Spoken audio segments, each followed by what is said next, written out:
दावरकर साहेब, सध्या एक वैष्णवी हगवणे मृत्यू प्रकरण चर्चेत आहे. फार पुण्यातली प्रकरण आहे आणि त्या अनुषंगानं राज्य महिला आयोग फार चर्चेत आहे.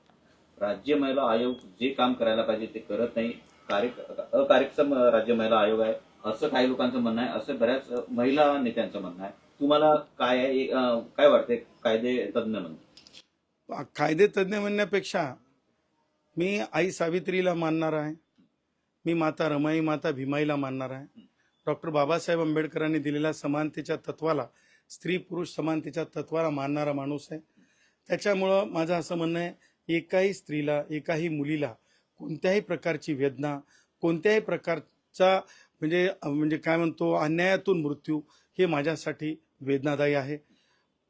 आणि त्याही पुढं जाऊन मला माहिती नाही कोण म्हणजे नेते काय म्हणतायत, परंतु जे मला म्हणजे ज्ञानार्जन आहे, त्या ज्ञानार्जनातून मला तुम्हाला सांगायचं आहे की जी गोष्ट, जी बाब, म्हणजे ज्या बाबीमध्ये एखादा गुन्हा दाखल होतो, आता त्याच्यामध्ये म्हणजे त्या भगिनीचा जे मृत्यू झालेला आहे त्याच्यामध्ये आत्महत्या आहे की खून आहे हे अद्याप मी FIR बघितला नसल्यामुळे मला माहिती नाही, परंतु मी माध्यमांमध्ये जे बघितलं ते आत्महत्येच्या बाबतीमध्ये आलेलं आहे.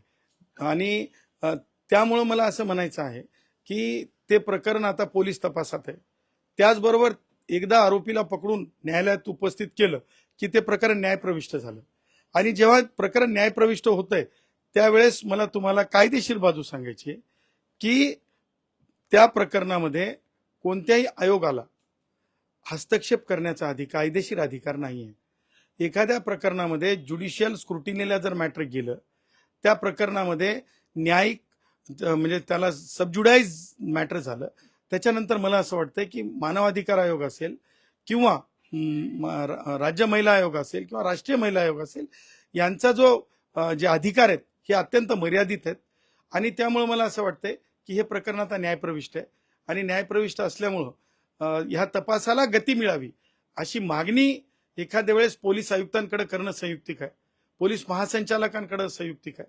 आणि मला असं वाटतं की नक्की फास्ट ट्रॅक कोर्टाकडे हे प्रकरण चाललं पाहिजे. हेच प्रकरण नाही तर ज्या भगिनी, ज्या महिला, मला आपल्या माध्यमातून राज्य सरकारला विनंती करायची आहे की टाइम बॉन्ड, महिला अत्याचार, महिलांच्या आत्महत्यांचे प्रकरणं, महिलांच्या हत्येचे प्रकरणं हे किमान 6 महिन्यामध्ये आरोपी फाशीच्या तक्त्यापर्यंत पोहोचला पाहिजे, आरोपी जन्मठेपेच्या कारवाईपर्यंत पोहोचला पाहिजे, त्या गुन्ह्यानुसार, त्या गंभीर अपराधानुसार.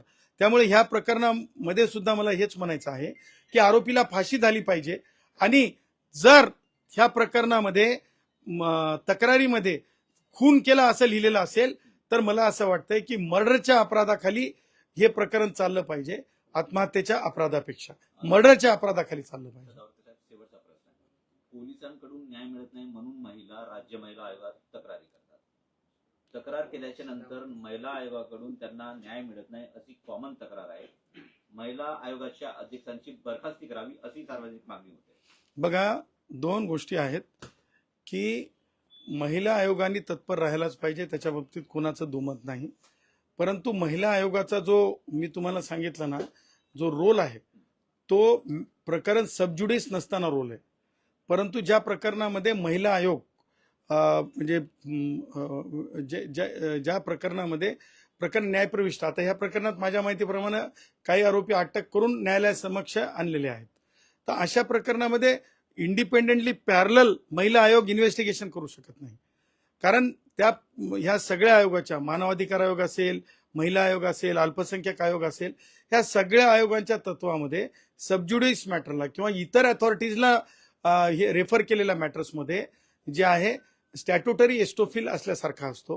कारण एकदा ज्युडिशियल स्क्रुटिनीला ऍक्च्युअल न्यायालयाकडे जेव्हा काम जाते, ऍक्च्युअल तपास यंत्रणा तपास करते, त्यावेळेस मला असं वाटतं की फार सीमित ते आहे. आणि कसं आहे की डेमोक्रेसीमध्ये कुणाला काढा, काय म्हणावं हे प्रत्येकानं आपापलं मत ठेवण्याचा अधिकार आहे. परंतु प्रत्येकाने एखाद्या अधिकारवानी पदावरून एखाद्याला काढा असं म्हणतो तेव्हा नक्की त्या व्यक्तीने म्हणजे चूक केली का किंवा त्या व्यक्तीच्या अधिकारात येते का हे सुद्धा तपासलं पाहिजे असं मत आहे. धन्यवाद.